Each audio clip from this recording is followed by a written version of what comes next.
ये वतन का राग।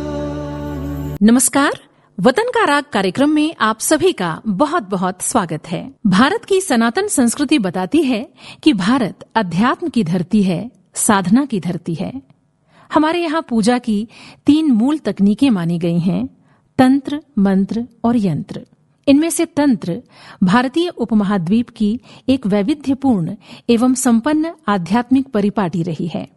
तंत्र एक विशिष्ट प्रक्रिया है जिसके माध्यम से साधक आत्मा और मन को बंधन मुक्त करता है, शरीर और मन की शुद्धि करता है, जिससे ईश्वर का अनुभव करने में सहायता प्राप्त होती है। शरीर के 7 चक्रों और ईश्वरीय शक्ति के मध्य गहरा संबंध स्थापित होना ही तंत्र साधना है, जिसके लिए विविध क्रियाकलाप किए जाते हैं। इसका इतिहास बहुत पुराना है। भारतीय तंत्र साहित्य अत्यंत विशाल, प्राचीन और व्यापक है। वैदिक साहित्य से भी इसकी विशालता अधिक रही है। माना जाता है कि अद्वैत विज्ञान का जितना सूक्ष्म विश्लेषण और विवरण तंत्र ग्रंथों में है, वैसा किसी भी शास्त्र के ग्रंथों में नहीं है। आधुनिक दुनिया में तंत्र शास्त्र को पुनः स्थापित कर एक अलग पहचान दिलवाने वाले प्रकांड विद्वान, इंडोलॉजिस्ट और दार्शनिक थे पद्म विभूषण गोपीनाथ कविराज। उन्हें तंत्र पर अपने शोध ग्रंथ तांत्रिक वाङ्मय में शाक्त दृष्टि के लिए साहित्य अकादमी पुरस्कार प्रदान किया गया था।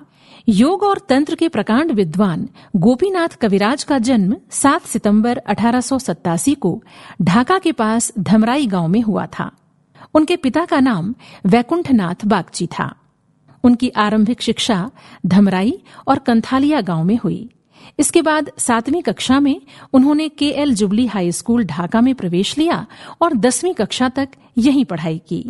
गोपीनाथ कविराज अत्यंत मेधावी छात्र थे। सन 1906 में वो उच्च शिक्षा के लिए जयपुर चले गए और 4 साल शिक्षा ग्रहण करते हुए महाराजा कॉलेज जयपुर से कला में स्नातक की डिग्री प्राप्त की। यहाँ उन्होंने मधुसूदन ओझा जैसे अनेक विद्वानों के साथ अध्ययन किया। सन 1910 में वो देवनाथपुरा वाराणसी चले गए। उसके बाद सन 1914 में उन्होंने प्रयाग विश्वविद्यालय से प्रथम श्रेणी में MA की परीक्षा उत्तीर्ण की। चूंकि बचपन में ही उनके पिताजी का निधन हो गया था, इसलिए उनका पालन पोषण उनके मामा ने किया और ढाका, कोलकाता, जयपुर, वाराणसी, प्रयागराज जैसे महत्वपूर्ण स्थानों में उनकी शिक्षा की व्यवस्था की। गोपीनाथ कविराज इतने होनहार छात्र थे कि हर जगह उन्हें छात्रवृत्ति मिलती रही। इस तरह मामा के सहयोग और अपनी योग्यता से उन्हें अच्छी शिक्षा प्राप्त हुई। उनकी शिक्षा का अंतिम चरण वाराणसी में आर्थर वेनिस के मार्गदर्शन में शुरू हुआ। वो क्वींस कॉलेज वाराणसी के प्राचार्य थे। गोपीनाथ कविराज की प्रतिभा से डॉक्टर वेनिस अत्यधिक प्रभावित थे। MA में प्रथम आने के बाद गोपीनाथ कविराज को लाहौर और अजमेर में अध्यापक का कार्य मिल रहा था, लेकिन उनकी योग्यता से प्रभावित डॉक्टर वेनिस ने उन्हें वाराणसी में ही रोक लिया और कॉलेज के सरस्वती भवन पुस्तकालय का अध्यक्ष नियुक्त कर दिया। इस पुस्तकालय का जो समृद्ध स्वरूप आज दिखाई देता है, उसके पीछे गोपीनाथ कविराज की अथक मेहनत है।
कॉलेज वाराणसी में स्थित एक राजकीय इंटर कॉलेज है जिसकी स्थापना अंग्रेजी शासनकाल में हुई थी। पहले ये संस्कृत क्वींस कॉलेज के नाम से जाना जाता था। वर्तमान संपूर्णानंद संस्कृत विश्वविद्यालय क्वींस संस्कृत कॉलेज का प्रवर्धित रूप है, जो इससे अलग एक मानद विश्वविद्यालय है।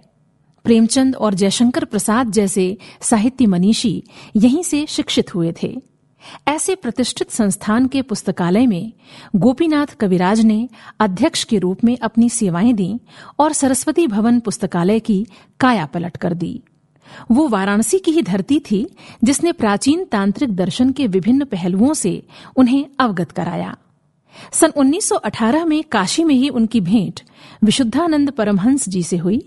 विशुद्धानंद परमहंस एक योगी, ज्ञानी, भक्त, परम पथ के प्रदर्शक, सत्य संकल्प महात्मा थे। उन्होंने योग तथा विज्ञान दोनों ही विषयों की परम स्थिति को प्राप्त कर लिया था। ये भेंट जैसे गोपीनाथ जी के प्रारब्ध के निर्माण में जुट गई। विशुद्धानंद परमहंस ने गोपीनाथ कविराज को तंत्र, योग तथा विज्ञान के प्राचीन ज्ञान से परिचित कराकर उनका मार्गदर्शन किया। विशुद्धानंद परमहंस मूल रूप से बंगाल के थे और वाराणसी में ही उन्होंने अपनी आध्यात्मिक चिंतन धारा का प्रतिपादन किया था, जिसे बाद में गोपीनाथ कविराज ने विस्तार दिया। 21 जनवरी सन 1918 को योगीराज विशुद्धानंद परमहंस देव ने मलदहिया स्थित विशुद्धानंद कानन में गोपीनाथ जी को दीक्षित किया था। गोपीनाथ कविराज ने गुरु के मार्गदर्शन में साधना तो की ही, इसके साथ ही उनकी आध्यात्मिक चिंतन धारा को विस्तार देकर 7 समंदर पार तक पहुंचा दिया। उन्होंने योग क्रिया पर आधारित कई पुस्तकें लिखीं, जिनमें से अधिकांश आज भी सरस्वती भवन में संग्रहित हैं।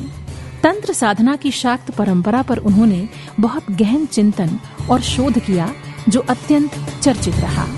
जगत जननी जगतारिणी वन्दे, जगत जननी जगतारिणी वन्दे, हे सुख दुख स्वच्छन्दे, हे सुख दुख स्वच्छन्दे, जगत जननी जगतारिणी वन्दे, जगत जननी जगतारिणी वन्दे, हे सुख दुख स्वच्छन्दे, हे सुख दुख स्वच्छन्दे।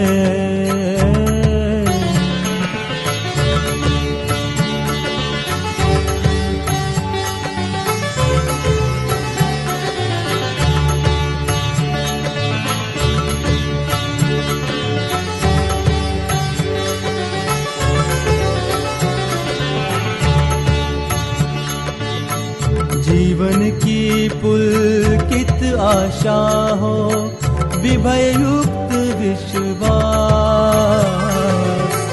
तुम्ही मृत्यु की मौन निराशा, तुम संशय का त्रास, आदि शक्ति हो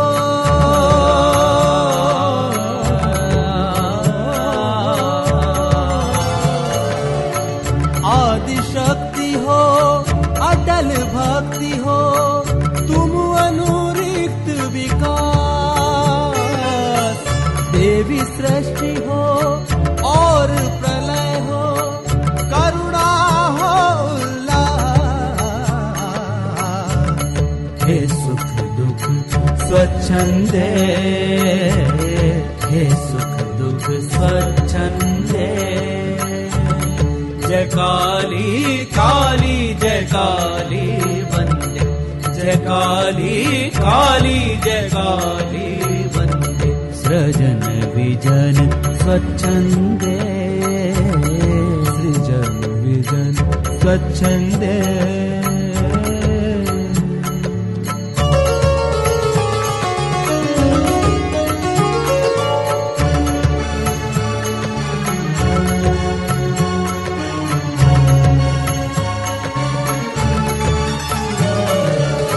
तुम संध्या की निखिल काली माँ, देवी अंत की रात, तुम प्रभात का धुंधलापन हो, दिन जिसका प्रतिघात है। अभेद अस्तित्व तुम्हारा, अंधकार अज्ञान, शून्यवास्तिमय और अस्तिमय, तुम अनंत हो मां।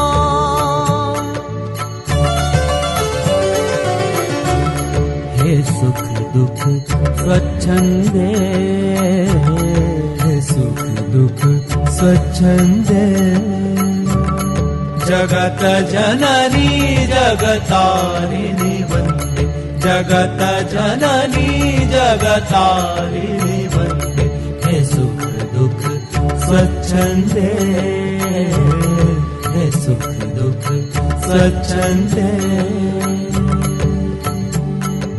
जय काली वंदे सजन जन स्वच्छंदे, जय काली वंदे सजन जन स्वच्छंदे, जय काली वंदे सजन जन स्वच्छंदे, जय काली वंदे सजन जन स्वच्छंदे, जय काली वंदे सजन जन स्वच्छंदे, जय काली वंदे सजन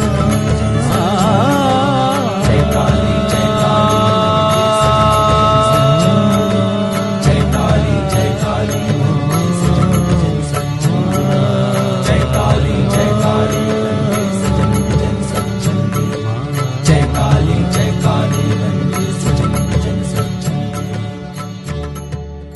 गोपीनाथ कविराज डॉक्टर वेनिस के बाद सन 1924 में संस्कृत महाविद्यालय के प्राचार्य नियुक्त हुए। 14 वर्षों तक वो इस पद पर बने रहे और पूरी निष्ठा के साथ इस संस्था को अपनी सेवाएं दी। सरस्वती भवन की ओर से संस्कृत भवन ग्रंथमाला का प्रकाशन भी किया जाता था, जिसे पहले संस्कृत भवन ग्रंथ के नाम से जाना जाता था। ये संस्कृत विद्वानों के ग्रंथों के संस्करणों की एक श्रृंखला थी। गोपीनाथ कविराज इसके संपादक भी रहे। गोपीनाथ कविराज केवल तंत्र शास्त्र के ही ज्ञाता नहीं थे, बल्कि वो वेद, वेदांग, न्याय दर्शन योग, सांख्य योग, बौद्ध धर्म, जैन धर्म, दर्शन सहित तमाम शास्त्रों के ज्ञाता थे। उन्हें चलता फिरता विश्वकोश माना जाता था। भारतीय शास्त्र ही नहीं, सूफीवाद और ईसाई रहस्यवाद का भी उन्हें गहन ज्ञान था। दुनिया भर के शास्त्र जैसे उन्हें कंठस्थ थे। यही कारण है कि देश के साथ साथ विदेशों से भी तमाम विद्वान उनसे शिक्षा ग्रहण करने विश्वविद्यालय आया करते थे। भारतीय शास्त्रों के साथ साथ कुरान और बाइबल पर भी उनकी पकड़ समान रूप से थी। उनके समकालीन विद्वत जन एक स्वर में कहा करते थे कि सागर की थाह लगाई जा सकती है, लेकिन उनके ज्ञान सागर की थाह नहीं लगाई जा सकती। गोपीनाथ कविराज द्वारा रचित प्रमुख ग्रंथ हैं भारतीय संस्कृति और साधना, तांत्रिक साधना और सिद्धांत, साधु दर्शन एवं सत्प्रसंग, तांत्रिक वांग्मय में शाक्त दृष्टि, श्री कृष्ण प्रसंग, काशी की सारस्वत साधना, विशुद्धानंद प्रसंग, त्रिपुरा रहस्य आदि। सन 1937 में गुरु विशुद्धानंद परमहंस की मृत्यु के पश्चात उन्होंने महाविद्यालय के प्राचार्य पद से सेवानिवृत्ति ले ली और आने वाले वर्षों में उन्होंने तंत्र में अपनी साधना और विद्वत्तापूर्ण अनुसंधान दोनों को आगे बढ़ाया। वाराणसी में अपने गुरु के आश्रम की देखभाल में भी वो संलग्न रहते थे। काशी से उनका लगाव अद्भुत था। 1-2 विशिष्ट अवसरों के अलावा उन्होंने इस पावन भूमि को कभी नहीं छोड़ा। इस नगरी की सुबह और शाम जैसे उन्हें एक अदृश्य आध्यात्मिक ऊर्जा से भर देती थीं। साधना के साथ साथ अध्ययन और शोध सदा ही उनके जीवन से जुड़ा रहा। अपने बाद के वर्षों में उन्होंने सुप्रसिद्ध वैदिक विद्वान तथा दार्शनिक श्री अनिर्वाण के साथ स्वयं को कश्मीर की शैव परंपरा के अध्ययन हेतु समर्पित कर दिया। अपने बाद के वर्षों में वो मां आनंदमयी के सानिध्य में भी रहे। उनकी विद्वत्ता सर्वत्र मान्य थी, जिसके सम्मान में उन्हें महामहोपाध्याय की उपाधि से विभूषित किया गया था। प्रयाग, बनारस और कलकत्ता विश्वविद्यालय ने उन्हें डीलिट की उपाधि से सम्मानित किया था। साहित्य अकादमी पुरस्कार के साथ ही सन 1971 में उन्हें साहित्य अकादमी फेलोशिप से सम्मानित किया गया और भारत सरकार ने उन्हें पद्म विभूषण सम्मान से अलंकृत किया। 12 जून सन 1976 को वाराणसी में ही उन्होंने अंतिम सांस ली। नमन ऐसी महान विभूति को।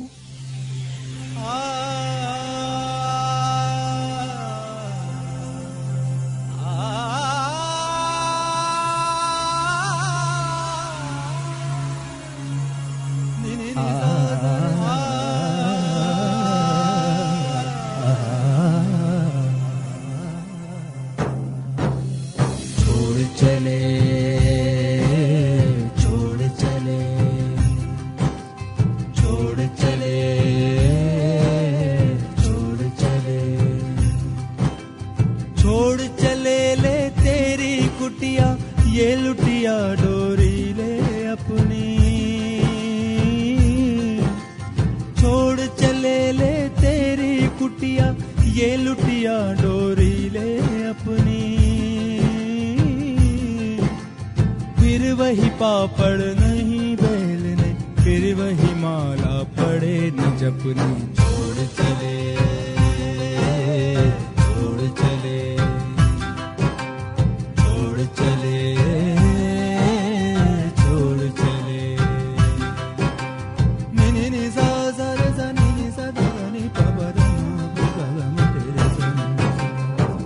जागृति तेरी तू ले ले, मुझको मेरा दे दे सपना। ये जागृति तेरी तू ले ले, मुझको मेरा दे दे सपना। तेरे शीतल सिंहासन से, तेरे शीतल सिंहासन से सुख कर सौ युग ज्वाला तपना। छोड़ चले, छोड़ चले, छोड़ चले, छोड़ चले।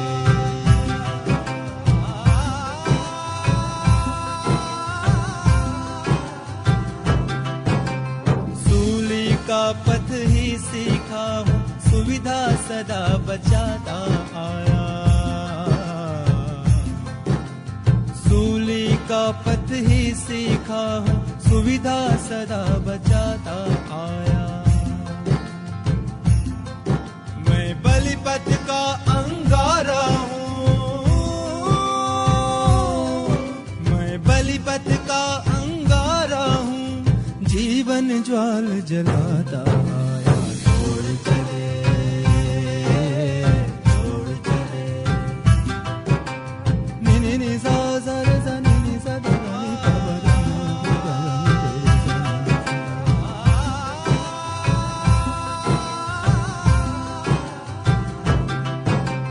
मत बोलो बेरस की बातें, रस उसका जिसकी तरुणाई। मत बोलो बेरस की बातें, रस उसका जिसकी तरुणाई। रस उसका जिसने सिर सौंपा, रस उसका जिसने सिर सौंपा, आगे लगा भभूत रमाई। छोड़ चले, छोड़ चले, छोड़ चले, छोड़ चले, छोड़ चले ले तेरी कुटिया, ये लुटिया डोरी ले अपनी। छोड़ चले ले तेरी कुटिया, ये लुटिया डोरी ले अपनी। फिर वही पापड़ नहीं बेलने, फिर वही माला पड़े न जपनी। छोड़ चले, छोड़ चले, छोड़ चले, छोड़ चले, छोड़ चले, छोड़ चले, छोड़ चले, छोड़ चले।